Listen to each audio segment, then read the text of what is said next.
This is Where We Live. I'm John Dankosky. A selfie launched 1,000 comments about race and gender. A new poll considers the possible Trump embarrassment factor.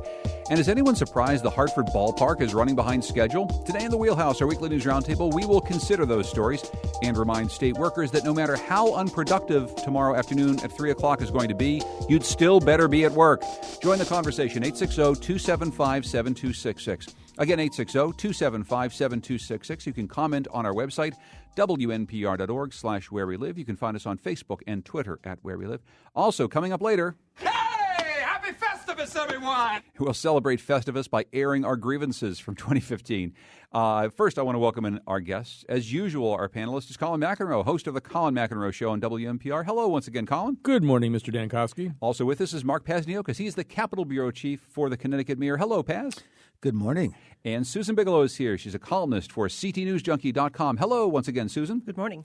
So yesterday, Stag Firearms pleaded guilty to violating the Gun Control Act in federal court. The New Britain-based company failed to, and this is in quotes, adequately document some guns. Here's Daniel Kumar from the Bureau of Alcohol, Tobacco, and Firearms.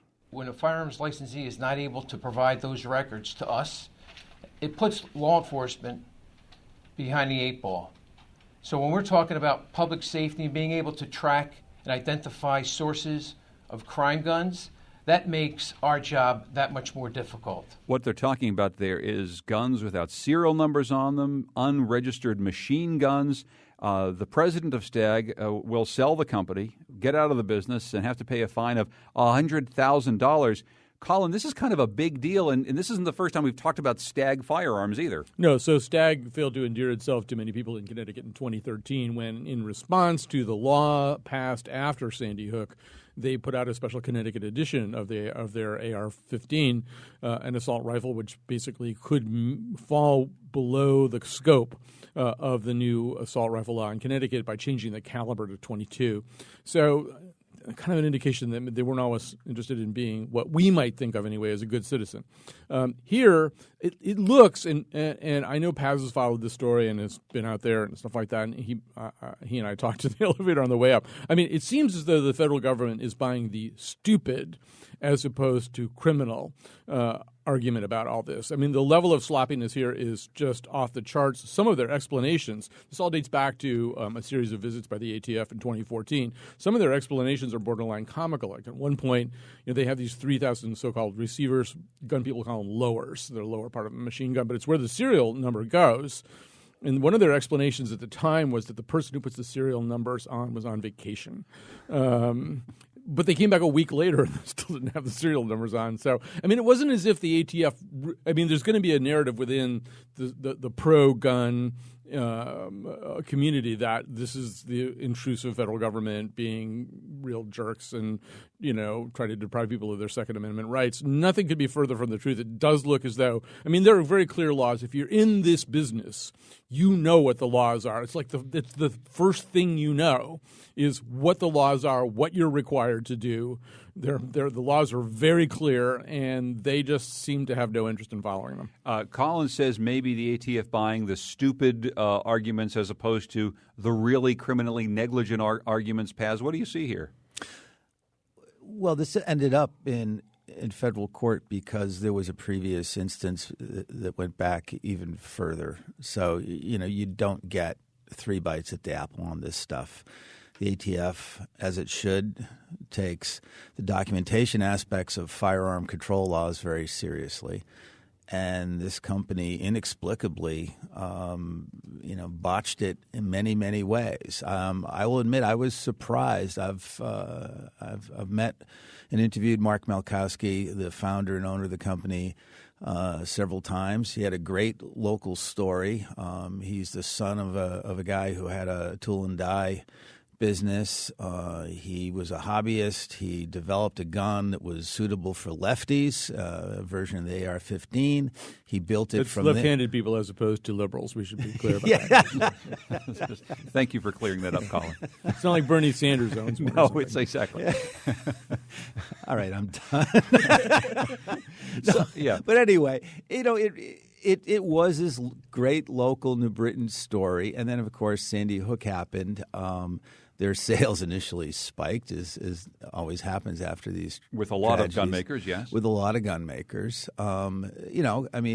Colin viewed what they did to their product line is thumbing their nose at Connecticut. Their view was they adopted to the new rules and regulations, as did several other gun makers nationally. There are Connecticut legal AR-15s. There are New York legal AR-15s.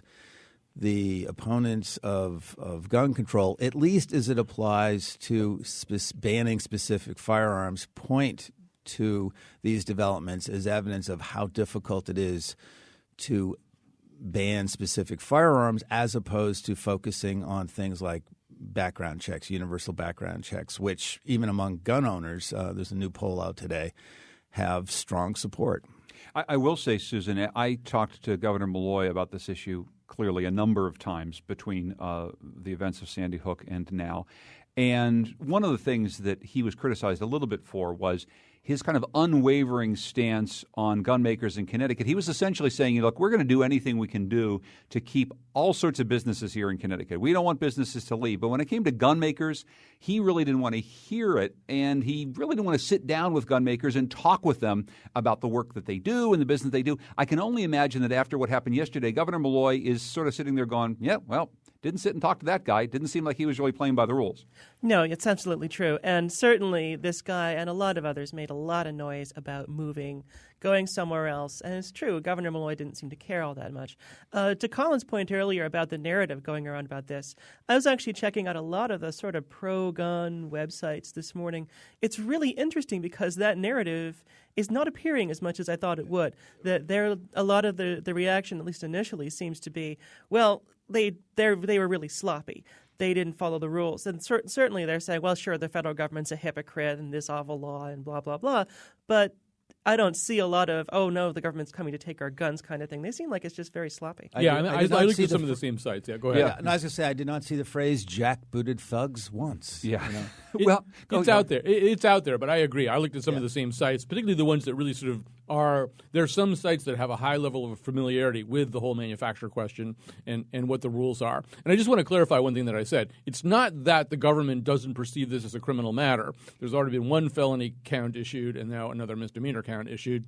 And in fact, as we were saying, the voiding of their license. I mean, this is being taken very seriously by the federal government. But the penalties which exist for these same offenses are much higher. I mean, in other words, the kinds of penalties that were available to the federal government if they believed there was something aggressive about this. And by the way, how they don't believe that some of these things are aggressive, like the machine guns with the serial numbers filed off, I don't know. But they seem to, anyway, be acting more like this is negligence as opposed to something much worse.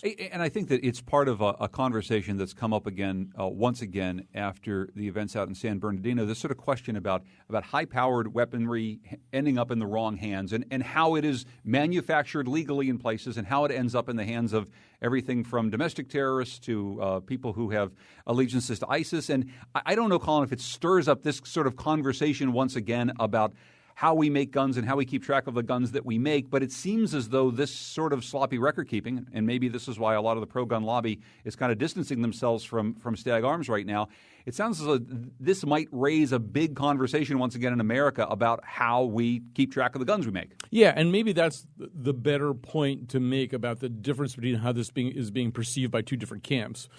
Because, in fact, yes, on a lot of the pro-gun sites that Susan and Paz and I all looked at, there are a lot of people saying, well, they were really stupid and they weren't following the rules and they're licensees, they should know this and all this kind of stuff. But there's also an undercurrent, like 200 unaccounted for firearms is just – that's just stuff happens, you know. I mean, if you that could just be a bookkeeping problem, or that's a lot of guns. I mean, I think to the rest of us, it's not really, because the argument really is that we have enough gun laws in place, and the argument that gets made is we have enough gun laws in place to take care of this kind of problem. But if a manufacturer can't account for 200 weapons, to me, that's not just an issue of a decimal point being moved to the wrong place. I mean, that's a serious concern. It ought to be a serious concern. And I do see that being minimized in some of the conversation coming from the other side. The families of the 14 of the people who were killed at Sandy Hook and 2 people injured won a lawsuit against the estate of Nancy Lanza this week, the mother of the Sandy Hook shooter. They'll split the homeowner's insurance coverage on the Lanza home, which CT News Junkie reports is something like $1.5 million. And this is something that's been out there for a while, Paz. There are a few different lawsuits still stemming from the events of Sandy Hook. This seems like, in probably a smaller way, a small victory for some of those families. Yeah, this was a small victory, and this was something that I was anticipated. There was really no defense, I think, that the Lanza estate even put up. That was the only asset. The value of the house was underwater. There's nothing else in the estate. So this was certainly low-hanging fruit. You're going to grab the homeowner's policy, and there did not seem to be serious opposition. The more complicated lawsuits have to do with litigation filed against some gun manufacturers, trying to attach liability. And, of course, the history of that type of litigation in this country has not been terribly successful. It's not been terribly successful. I guess, not to read too much into the first story that we talked through, though, I guess I just wonder what the various types of liability a gun manufacturer might have in a case like this. Because I think when we all saw it, we were a little dubious about how far that lawsuit was going to go against the gun makers. Again, the history has not been good. Congress has been hostile regarding how liability laws are written. I am not expert. I have not done deep reporting in this, but I am generally aware that the legal terrain in this area is very hostile to the plaintiff's bar. It's sort of sad, though, that this is sort of the only avenue that families and advocates have at this point to try and get something, just even a little bit, to budge on this, is they have to go through the courts and try the litigation option, because it doesn't seem to matter what happens out there, how horrific things can get, that Congress will just never move. It'll be interesting to watch the lawsuit against Remington. That's the key lawsuit here. They make the Bushmaster that was used.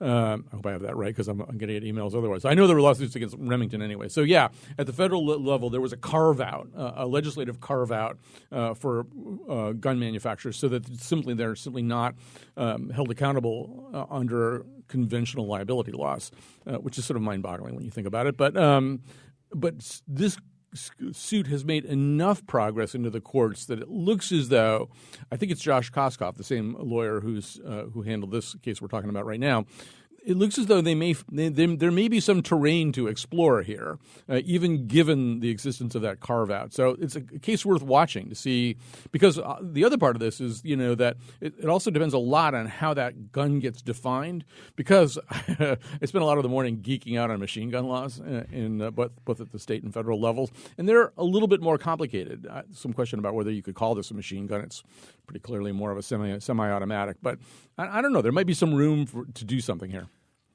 I mean, the courts have held that the misuse of a product is not necessarily a liability issue. And that's really, with a firearm, it's not, you're not talking about a defective product. You're talking about the basis for the existence of an industry.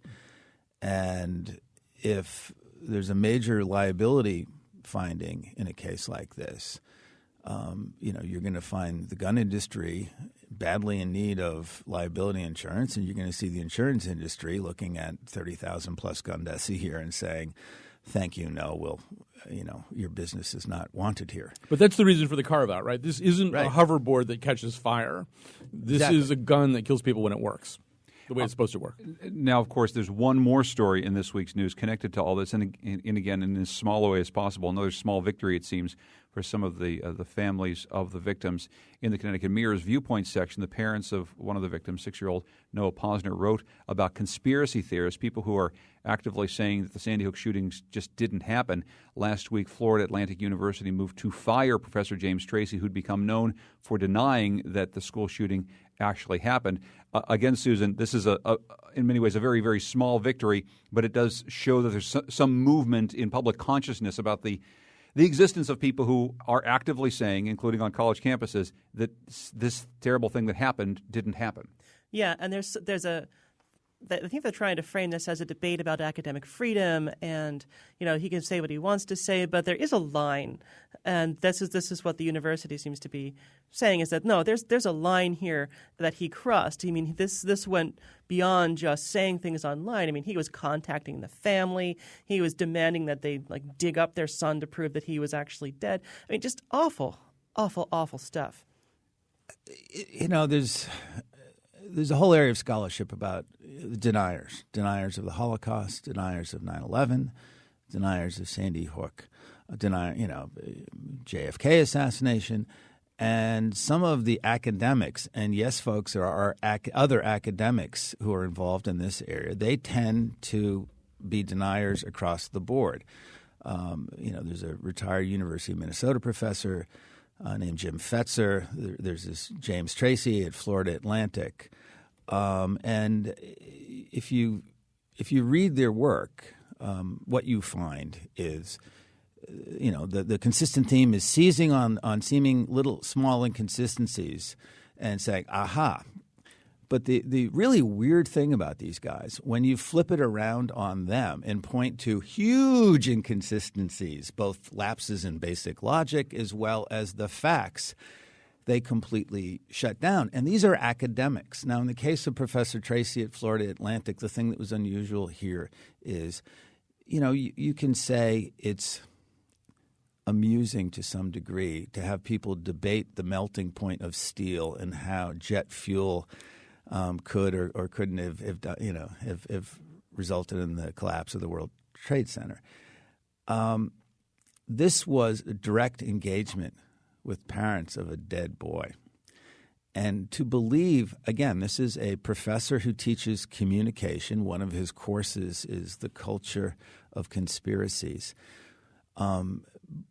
But to read what he writes, I think you can attack it as far as the issue of tenure, on lack of academic rigor, of just pure meanness and cruelty. And that's where I think this guy crossed the line, and the Posners, Lenny and Veronique Posner, engaged, whereas most of the victims' families just said, we're going to ignore these fools. Yeah, and fools is probably the nicest word we can use. Colin? Well, so first of all, one thing that you asked in the emails preceding today's show is how is this particular thing still alive? And one reason it's still alive is, as Paz has suggested, it connects to a larger whole. So you can plug it right into Alex Jones's conspiracy site. You can plug it. All you have to do is Google the phrase false flag, and you can see all the other kind of parallel conspiracies that come up like this. And then they have their own vocabulary. For example, some of the parents in Newtown have been described by the term crisis actors. They believe that they're actually actors you can hire to portray bereaved parents in situations like this. And you know what? It's bigger than people want it to be. Bigger. There are more people like this than we want to believe exists. When you get to 9/11, the percentage of people who don't believe some part of the official government account of 9/11 in polling is really kind of startling. How big that is. Some of the blame, a tiny, tiny portion of the blame, does rest with Connecticut. To this day, the response by the state government and by even the local police on compiling a persuasive after-action report has been characterized by delays, by stonewalling, and if you look at comparable things, whether it's the Boston bombings, which were much more complicated, had a lot more so-called moving parts to them, or Aurora, or Virginia Tech. Typically what happens is an outside party is hired. There are companies that do this. An independent party is hired to compile an after-action report that's comprehensive and timely. And, the press has fought all these battles to get basic kinds of information. If you remember the Sedensky report issued by one of the state's attorneys didn't even include the names of the children. If you want to feed the fires of these idiots out there, put out an official report on the shooting that omits the names of the children. And put it out a year later. Yeah, put it out a year later. Don't let anybody see the crime scene photos, and don't let anybody see any of the information that's necessary to actually be able to make the case that here is indeed what happened, so that we're dealing with a real-life flesh and blood issue and people. And that's honestly, Colin, what we were all fighting about, and probably a lot of our listeners were upset that we were going to the mat so hard for a full year saying we need information like this. In the absence of information, horrifying trolls like this gentleman in Florida come out of the woodwork, and that's the problem. That's why we need the information. Now, having said that, and we should also say at the local level, the Newtown study was done by the Connecticut Police Chiefs Association. I believe it did not even include recommendations for change. It seemed kind of cursory.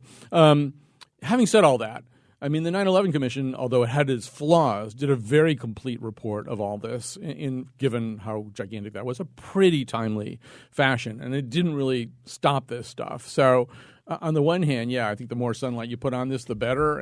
But I mean, it's not as though it makes it go away. It doesn't. No, it definitely doesn't. And you know, people like Donald Trump are really kind of fanning the flames of this. His statement that Muslims were celebrating in New Jersey, they're celebrating 9/11, which is completely false. His statement that was true and his holding on to that with both hands, it encourages this kind of thinking. It enables it because here's somebody who's really high profile talking about one of those branches of these conspiracies. And Paz is right that if you believe in one conspiracy, you believe in a lot of them. That's a great point. I mean, Trump, I hadn't really thought about it that way, Susan, but it's a great point that Trump's rejection of documentary evidence and the degree to which he's willing to get a lot of other people to go along with him will contribute to this kind of thinking. Trump's been a guest on the Alex Jones show. Yeah, you know. Well, we may have a short bit of time to talk about Donald Trump in the next segment, but there's a lot more to talk about, including this selfie heard around at least Connecticut. We're talking with Mark Pazniokis from the Connecticut Mirror, Susan Bigelow from CTNewsJunkie.com, and Colin McEnroe, the host of the Colin McEnroe Show here on WNPR. It's the Wheelhouse on Where We Live.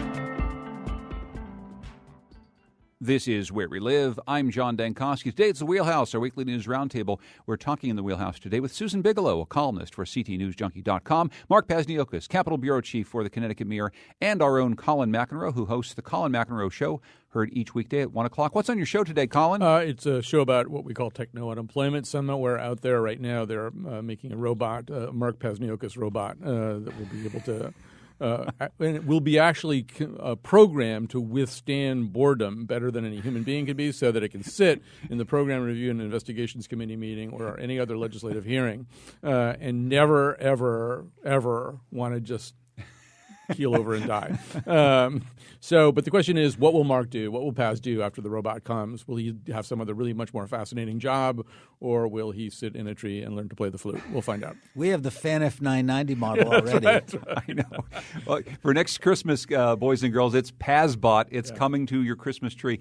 The Hartford Courant reported on a story about a selfie and diversity in Hartford schools. During a training session back in September, school board member Shelley Best took a selfie with white educators, including teacher Heather Zatola in the background. Now, Best was trying to make the point that there are a lot of people in the room who don't look like the communities they teach. It got a lot, and I mean a lot of comments on the Currents page and a lot on Facebook, and it prompted this reaction from the Current editorial board. This is what they wrote. Ms. Best's post violated the cardinal rule of consensus building. Don't alienate your allies. Neither did she advance the conversation by focusing on Ms. Zatola and others solely based on the color of their skin.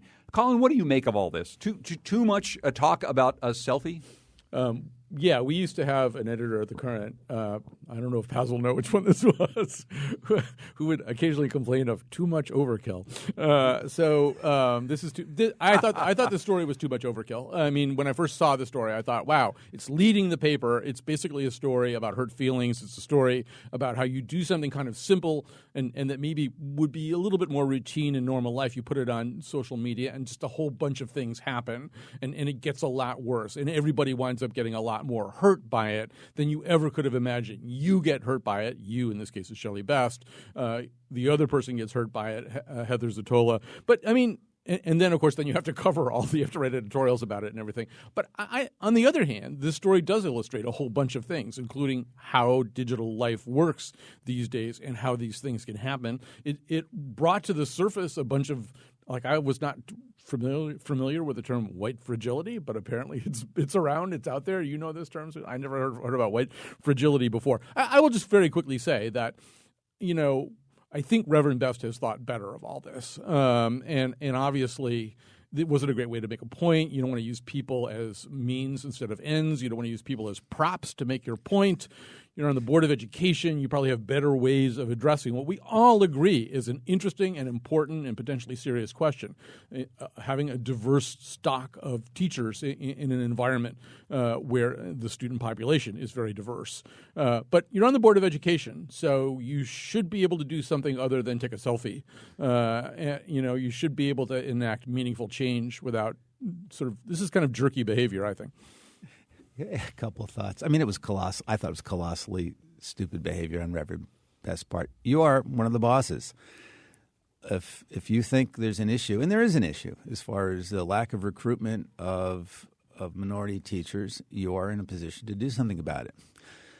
It would have been completely appropriate for her to come out of a meeting she attended where she observed that it was mainly white staff to go to the next school board meeting and say, folks, I have a thought. We had this wonderful discussion about the achievement gap, and it was basically a bunch of white people, and we need to engage on this. That would have been, the A move, instead of taking a selfie in which, if anybody, people have seen it. I mean, it was a beautifully composed photograph. She looked very angry, but she's using a white teacher as a prop. Now, you're the boss, in some ways, in charge of hiring, and I don't blame the teacher for reacting the way she did. By the way, she happened to pick on the teacher who was, I guess, the Teacher of the Year nominee. But, if I'm used as an illustration for a problem by my boss, I'm going to be a little ticked off. And by the way, I thought Vanessa De La Torre's story in The Current was a very thoughtful exploration of it, because there is a lot of stuff here. Anytime race is part of the issue, it's a landmine. So I applaud The Current for at least taking a run at it. Okay, well, Susan, here's something, and I've been having a lot of these conversations recently. I just hosted a panel about race and free speech down at Connecticut College, and then I recently had on the woman who disrupted a Connecticut forum about race by standing up and saying that there are no members of the Black Lives Matter movement on the stage, and so therefore people should think about this a little bit more. One of the things that I hear, I think in Ms. Best's tweet, and also in a series of commentaries that I've heard afterward, is a lot of African Americans are kind of sick and tired of people who aren't them telling them how they can protest, how they can make a point, what is jerky behavior and what's not jerky behavior. Even The Current saying, don't alienate your allies. Well, this is something that I raised with Jenny Woods, who was on the program the other day, and she said, well, look, I mean, yes, we want to have allies, but we want to use those allies sometimes to make the point that people really aren't listening right here. Given all that, I mean, what do you see in this? I see a bunch of things. I mean, first off, let's talk about the point about white fragility and the whole notion of alienating allies, and that there are acceptable ways to protest systemic injustices. This is something that oppressed groups have always heard, that no, there is a very specific way that you are supposed to protest something that is wrong. And it's supposed to be, very calm and well thought out. And if you offend anybody, you get a lot of flack for it. It's interesting that the story here is the feelings of the teacher instead of the fact that Hartford School's faculty are overwhelmingly white, which is something that's been gone on for a long time. And that I think is the real story, that this is not a very diverse faculty. But there's also some things here about sort of online cruelty. It seems like what really set the teacher and I off was the fact that a lot of Reverend Best's friends and commenters were making some kind of snarky comments about her and what she looked like, and which But I think this is probably a much longer conversation in general, Colin. We have to wrap this up about online cruelty, and just online cruelty is something that comes into comments. We've talked about it a million times. The internet, whether or not it's Facebook, Twitter, any type of social media, comments at the end of a Hartford Current story probably isn't the way to have the best, most productive dialogue in the whole world. Yeah, and I mean, the thing about this is it's all modifiable. So one of the things that happened right away is that people started building memes, that were even meaner than the original tweet. And I just wanted to say that I think Susan makes a really interesting point. On the other hand, if you put 10 African-American people around this table who are connected to this issue, I don't think that they would speak with one voice about it. I know that they don't speak with one voice about this, and there might be 5 of them who said, no, we really wish she had never done that. That is really not the way we want to express ourselves. In fact, we want her to be on the Board of Education pursuing systemic change, not sending out snarky Facebook posts or whatever. So it's a great point that Susan's making, but it's also, in terms of the style of protest, well, I mean, one person doesn't get to decide what the style of protest is going to be. If a black parent had sent that same tweet, I think we'd all react very differently. But this was somebody who's on the school board. And I think that's an element of why it spun out the way it did. Okay, so we heard this week that the Hartford Stadium Authority chairman, I. Charles Matthews, has said that the baseball park that is being built in the downtown North neighborhood, sort of a brand new neighborhood that never existed until now, just north of I-84, that this ballpark to host the Hartford Yard Goats may not be ready until late spring. Developer Bob Landino disagrees with Matthews on this point. There's going to be a significant amount of the building that will not be complete in April, but we fully expect it will be able to be occupied by fans, and baseball will be able to be viewed by the public. Colin, we don't have a whole lot of time to talk about this. I was just down there by the ballpark the other day. It didn't look like a ballpark that was going to be ready to be completed on opening day in April. No, I'm sort of picturing, when we were all growing up, we'd have pick up baseball games. Like say, okay, the Frisbee over there is going to be second base, and you see the fire hydrant there. You have to touch that when it's third base. And I hope it's not that bad. I will say that from the beginning, I sort of thought it would be a bigger story if this were on schedule. I mean, it just seemed like, we all know that public construction projects are a big lift, that cost overruns are more the rule than the exception, that delays are more the rule than the exception, and there just wasn't any fat, either financially or chronologically, built into this. It was kind of like, wow, you're starting it now, and if everything works out perfectly, you're going to be ready in April. And well, what are the chances of that? Susan? And it seems like this company that is doing the ballpark, they've sort of been sloppy in a lot of ways. I mean, they got a lot of stuff stolen from their site.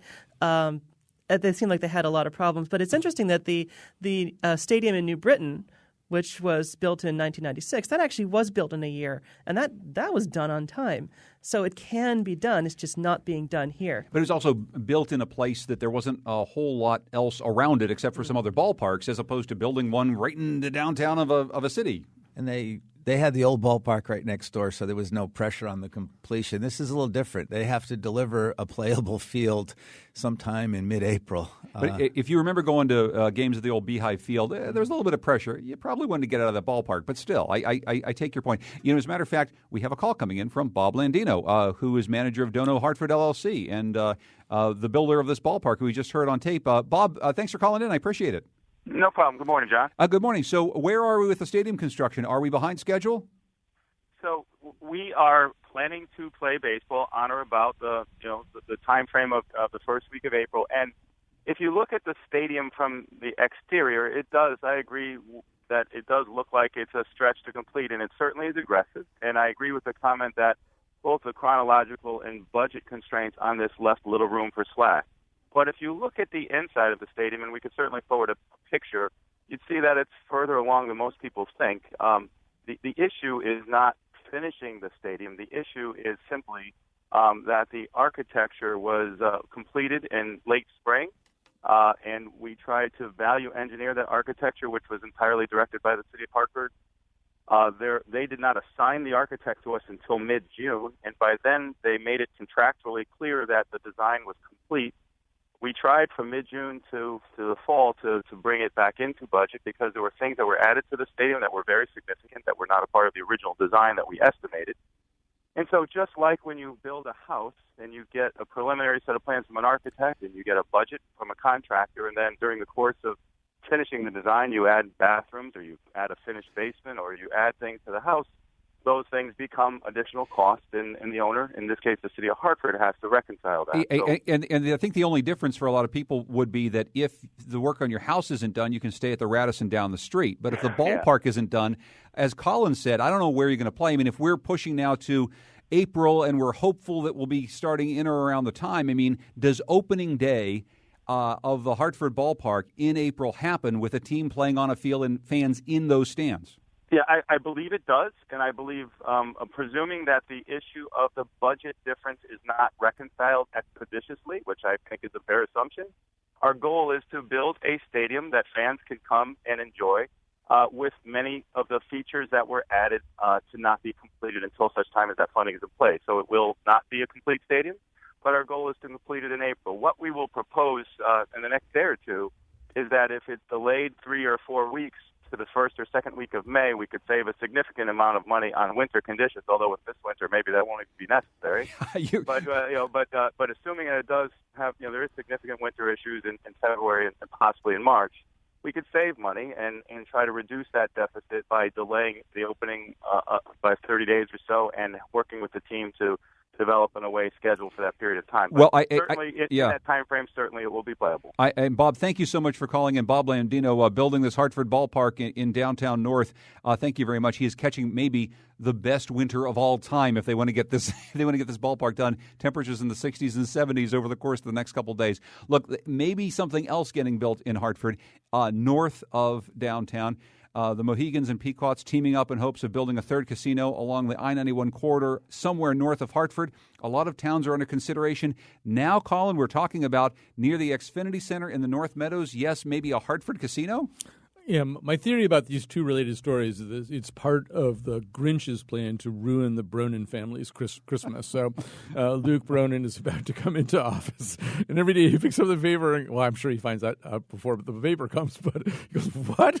The ballpark has these problems? And what? There's going to a casino? I don't know anything about a casino. I don't want a casino.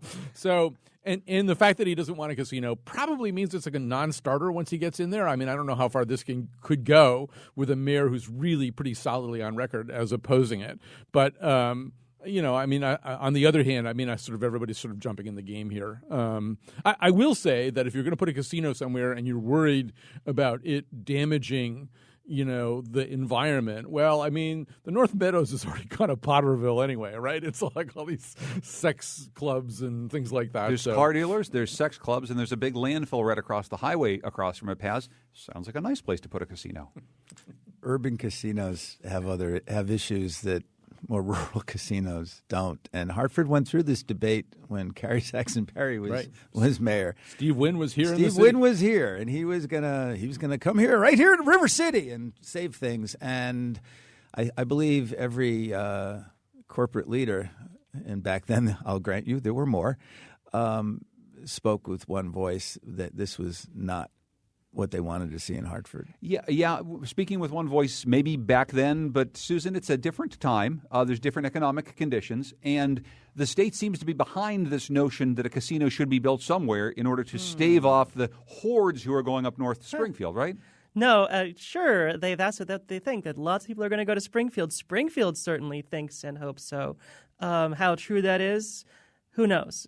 Springfield scaled back their plans. It looks like the gaming industry is in a lot of trouble, so they could build it, but is anyone going to go? Well, yeah, the Springfield casino right now is kind of a storefront, I think, with a little shingle outside. Paz, what were you going to say? And I'm not sure the state's really behind this push for a casino here. It really fell flat in the legislature this year. They came up with this symbolic process where they told the tribes, go out and see if you can find a town that's willing to host a casino and then come back. And they have yet to address any of the major legal issues that the Attorney General's office has raised. So I wouldn't say that the state is really behind this. No, and I'd agree with that. That when we were talking with the governor 2 weeks ago, he didn't seem all that thrilled about the idea either. He said that no town that doesn't want a casino should actually have one. So I don't know.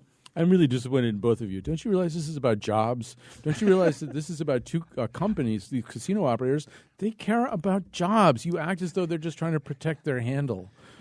Sorry. And of course, the cynicism in this room really makes me sick. And let me play the role of Danny Haar and point out that it's going to take a lot more than just one statement. I know. Yeah. That people in Connecticut can actually go to Springfield and get those casino jobs. So if that's all you're worried about is jobs, you should applaud a big casino in Springfield. They're going to hop on that high-speed train that we're building, and they're going to go right up there and work in Springfield. We're talking with Mark Pazniokas, Capitol Bureau Chief for the Connecticut Mirror, Susan Bigelow, columnist for CTNewsJunkie.com, and Colin McEnroe, the host of the Colin McEnroe Show on WNPR. If you're a state worker and you're listening, just remember, put this on your calendar. Tomorrow's Christmas Eve, but don't think you're getting out to shop at 3 o'clock. It's time to stay at work tomorrow. We'll be talking about that and also airing some grievances coming up next, Where We Live.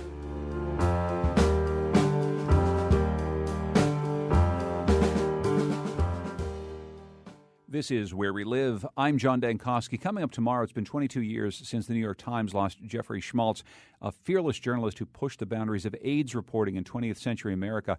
We're going to revisit a conversation we had with one of the producers of a new radio documentary. It honors his work covering the AIDS epidemic. I hope you can join us for this conversation tomorrow on Where We Live. Today in the program, it's the Wheelhouse, our weekly news roundtable. Colin McEnroe, the host of the Colin McEnroe Show, is here. Mark Pazdiokas from the Connecticut Mirror. Susan Bigelow from CTNewsJunkie.com. Before we get to the Festivus airing of grievances, it's Christmas Eve tomorrow. Not uncommon for people working the day to maybe kick off a little bit early, go do some Christmas shopping. State employees are being told to work a full day. Melody Curry, Commissioner of Administrative Services, sent an email to state employees.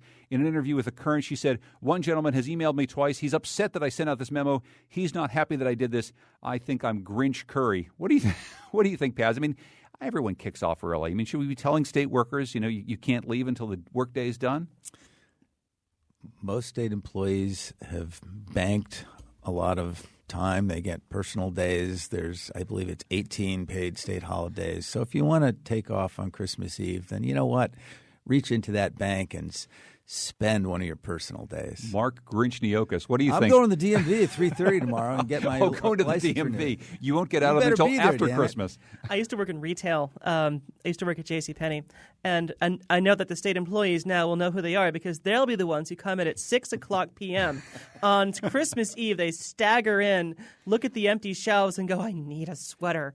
That's who they're going to be. So at least we'll know who they are. And those are the people that the retail employees just hate because they're trying to get out of there too. Colin? Yeah, so it's possible that in between now and tomorrow, like tonight, that Governor Malloy may be visited by the ghosts of Ella Grasso, Bill O'Neill, and Tom Mescal, who will get him to see things in a different way.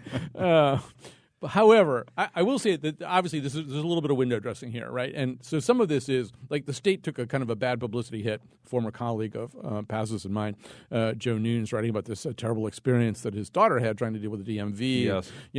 I mean, there's some. I don't think I would personally ever try to resolve my problems with the DMV by phone. I think that was a bad strategy. But whether it was a fair article or not, or whatever, it doesn't make any difference. It was like it just tapped into this whole.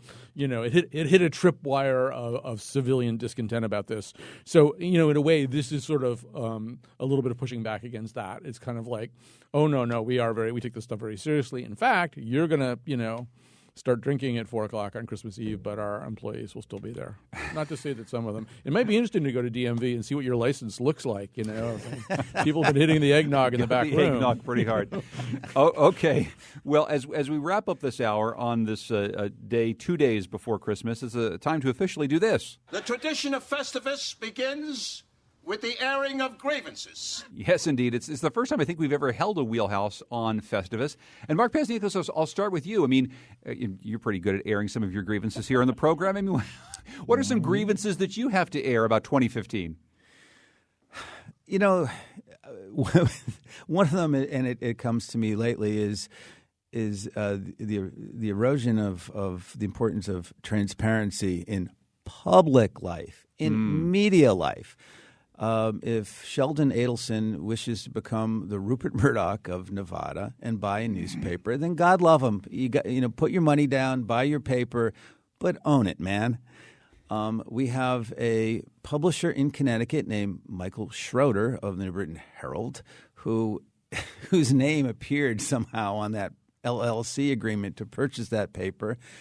And Mr. Schroeder, despite being in the news business, doesn't seem to be willing to explain at all his role, nor is he willing to explain how, a hit piece that the Adelson family seemed to commission. They tried to get reporters out there to put together an investigation of judges who were deemed unfriendly to some Adelson business interest, and how that piece ran in the New Britain Herald under the byline of a person that Matt Kaufman, an investigative reporter at the Hartford Courant, has been unable to authenticate his existence.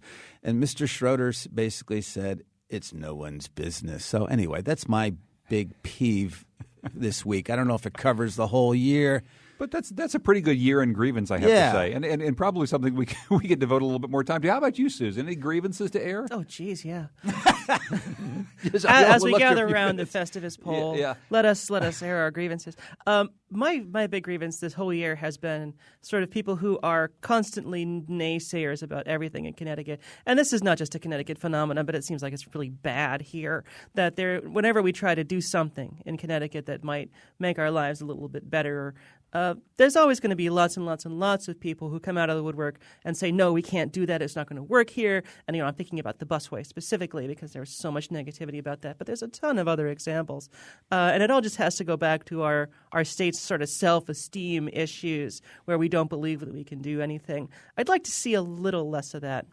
A little less of that. And I think that's a very good one. Colin, how about you? First of all, I love seasons, and I think, the CBIA in particular, which really should, Connecticut Business and Industry Association, which should be promoting the idea that Connecticut is a great place to do business, has spent quite a bit of its time in the past 12 months saying the exact opposite thing to me, which is something, it's like sort of, commerce high treason or something. I mean, you should be – well, anyway.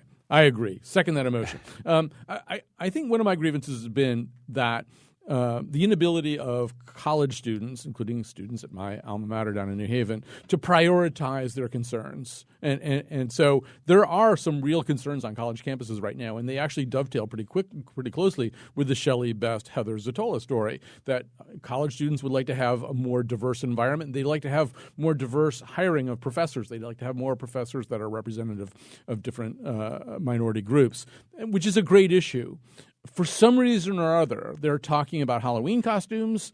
At Oberlin right now, they are talking about cafeteria food, suggesting that certain kinds of banh mi sandwiches and General Tso's chicken are culturally insensitive.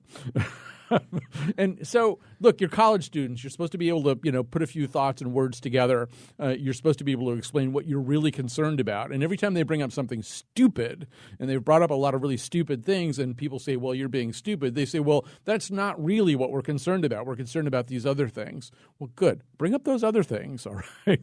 Learn to use words to explain what your actual problems are. Okay, so here's one of my grievances, and we only just have a moment or so left, but I'd like to have everyone weigh in on this. We've actually talked on this program before because we are, in essence, talking about state government and also local governments, and sometimes they are a bit dysfunctional, let's just say. It seems as though what we're trying to do is tear down this institution or these institutions. And as you say, Susan, sometimes it's people, not necessarily thinking the best of our state. One thing I will say is the tone of the conversation, the national conversation I've heard this year, has just been more divisive and more angry and more ramped up than I've ever heard it before. And for whatever role I play in that, hopefully in 2016, I'd like to step back a little bit. I guess I'll just ask Susan, where's the love? I mean, where can we just maybe feel a little bit more empathy toward people before we open up our mouths and start to say some of the things that I hear people saying today? Wouldn't that be nice if we could be just a little kinder? And that's one of the things I want to do myself in the new year is just be a little kinder, a little more thoughtful. It seems like we are really, really quick to think the worst, especially, I think, in a time where things are so uncertain. We are falling back on thinking the worst about everybody and being very cruel. I think this is the moment to apologize to Al Gore for making fun of him for sighing at a debate and to apologize to the first President Bush for glancing at his watch and how those became scandals which now seem quaint.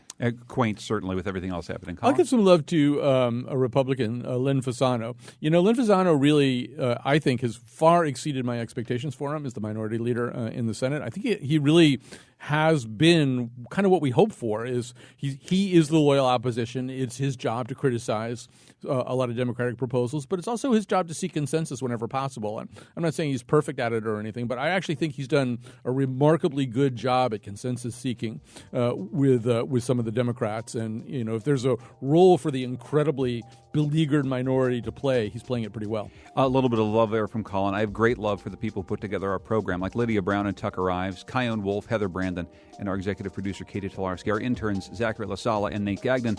And, of course, thanks to you for listening all throughout this year. You can go to our website, wnpr.org/where we live, to continue this conversation. I'm John Dankosky. Thanks for joining us.